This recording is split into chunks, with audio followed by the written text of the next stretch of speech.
What is going on? Thanks for tuning back into another video, full 18 holes at Bristow Manor Golf Club. I'm playing from the black tees. It's a par 72.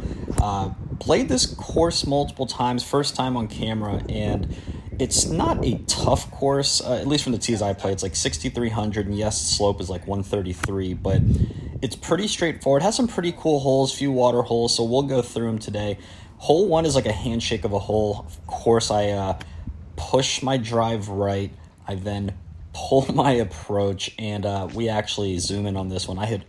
This is probably the shot of the day, and yes, we're 3 shots in, fully aware, but I didn't have a lot of green to work with. I had to open up a 60. I hit a pretty good flop shot to give me range. So you'll notice I have a few playing partners with me. One's my wife and a couple other friends, and I mentioned that because we are playing, I forget what the format exactly was, just for context. This is a backlog video back from, I think, the winter time. This might have been one of the first few rounds we had. That's why we're all in like long sleeves. You'll see the hoodie come up, but oh boy, that is a bladed, a bladed wedge. If we're gonna toot my horn on the last one for a really, really good flop wedge shot, let's go ahead and pour one out for that shank of a. I got greedy. I tried to do the same exact flop again. When you open the face, introduce the leading edge, that's the risk you run. But you know what? We're going to go ahead and just walk away with the double after we blade it. But back to what I was saying, I believe the format we're playing was my wife and I versus Anthony and Katie, and I think we were playing low ball with strokes. And I can't remember exactly what the strokes were, so I think I was giving Anthony like 7. I give Katie, who's an absolute sandbagger, I'm giving her, I think, like 1 a hole. And I forget what my wife was playing to, but we figured it out. Just trust us. I mention all that because for the most part, I think I do putt almost everything out. There will be a few that were just conceded or given in terms of, I think the hole didn't matter. We already won, so people would pick it up. But I'm pretty sure that only happens a couple times. But anyway, back to the course. One of the things unique about this, and this is a really good example, notice here on this par 5, there's actually a big creek, and one of the benefits of not hitting it far, so my drive is like 250-ish. To get to this creek was like 270, 265, 270. You can see I'm just short. You're going to see that happen again for another par 5. I remember Anthony, I think this was the first time he played the course, and he kept complaining how he hates par 5s where you have to kind of lay up. If you can't carry like 275 over that creek, then you're laying up. And again, it's just one of the things where it makes you think. I think it's a cool hole, by the way. The par 5s that make you have to lay up. You're going to see on the next par 5 in a few holes, I'm actually using hybrid off the tee. But yeah. Anyway, back to the course. So you'll see the sun is kind of gone. The hood is up, and it was a little windy day. So the audio might be covered by my voiceover right now, but the wind was glaring. It was a little chilly. And what I said earlier that I think this was back in the winter time, I want to say this is like one of the first few rounds of the spring season. This is probably like February, March still. So the course isn't in the best shape yet. It was actually pretty good. I was really impressed with the greens, but it wasn't in like summer peak shape. So take that for what it is. And oh boy, you hate to see those miss little 3-4 footers. Anyway, here's the other par 5 I was talking about. So take a look. We actually, and the map is off a little bit. We were scooted up extra close. That's why I'm teeing off with a hybrid right to the layup zone. If the tee boxes are where you normally are, I probably would have played drivers still, because you'll notice right in front of me, I don't know if it's evident on that camera, but there is a creek you have to worry about again. It's the same creek that runs through the first par 5.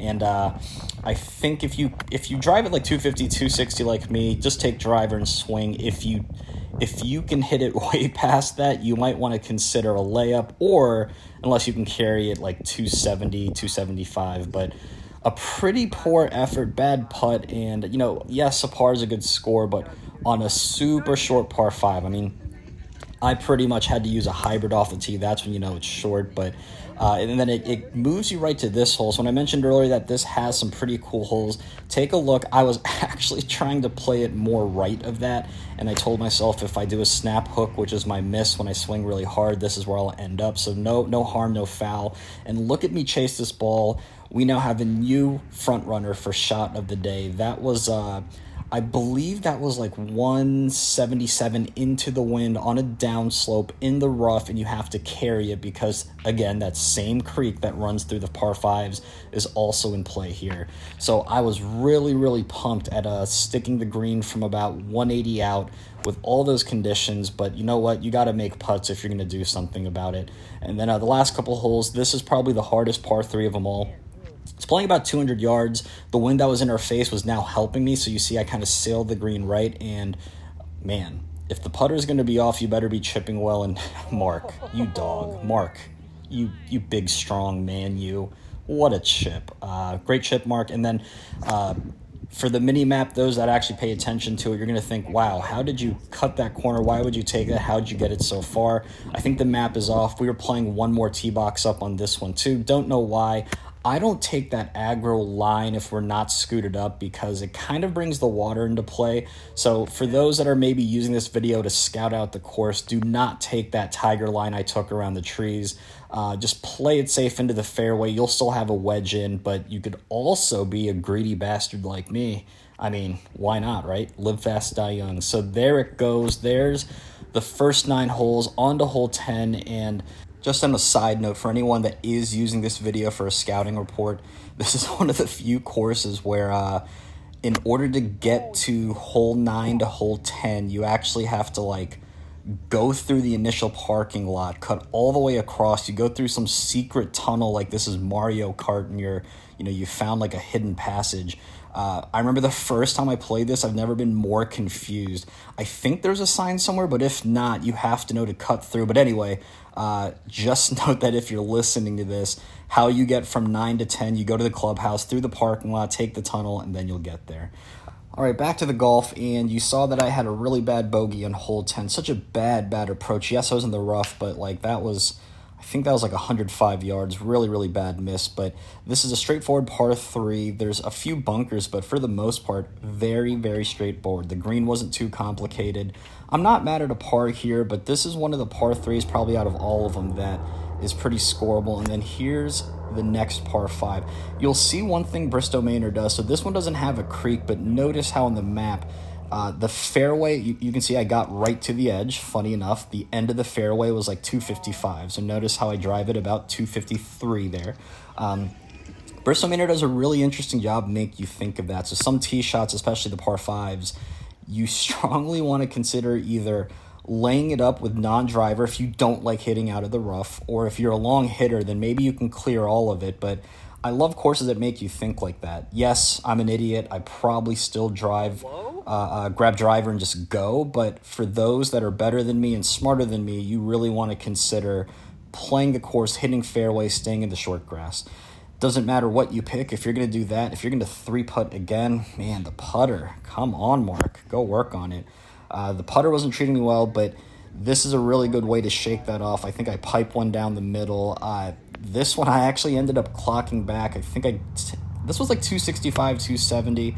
That's my ideal ball flight, by the way. If I can hit like a small pull draw, I don't like the word pulling it, but that's what I do. But if I can just draw it, so the shaft when I got fitted for this, I like to have low spin, keep it low. I actually don't really care about carry. Maybe I will one day, but I like to hit low spinner draws that ideally roll out for days. So we end up with a par there and on to the next par 3. So distance-wise, this might be one of the easiest. It's either this or hole 3, but from what I remember with the screen, and spoiler alert, you're about to see another 3-putt incoming because that's the worst lag putt of all time. But from what I remember, the screen was actually trickier depending on where it is. So you'll see the pin is actually kind of on a downslope, but then look at that snap.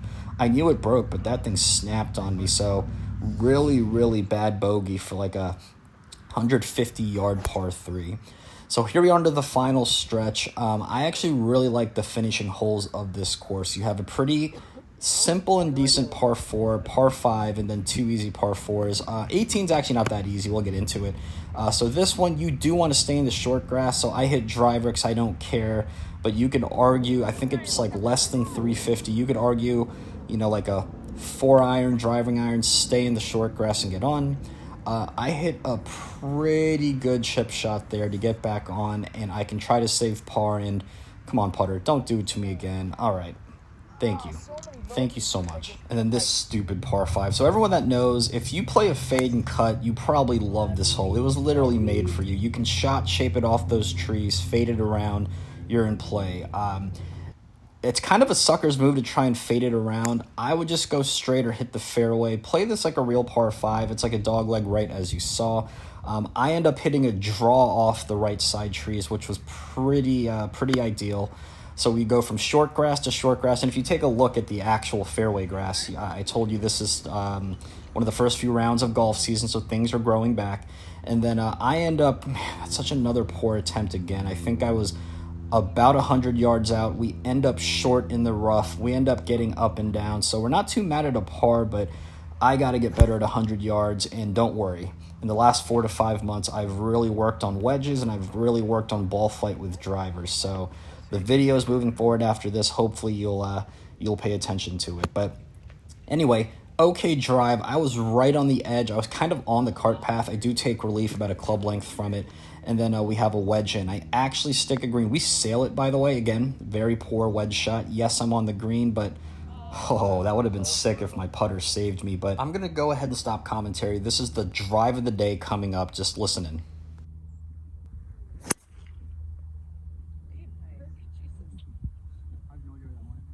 I think. Oh my God, you're like straight down the middle. Yeah, that was a great shot. You really far. So for context, and I did cut it out, but I basically told the group that I was going to swing as hard as I possibly could. It was hole 18, why not? When I clocked that in, I used the grin as well as rangefindering it back. That went 294. The cool part is, so I know I have that in me. I know I can.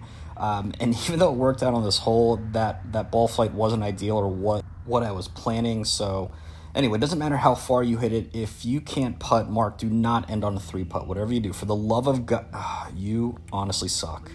God. Anyway, not a bad round overall, so hope you enjoyed it. And if you did, stay tuned for the next round, which will be Pleasant Valley Golf Club out in Chantilly, coming soon.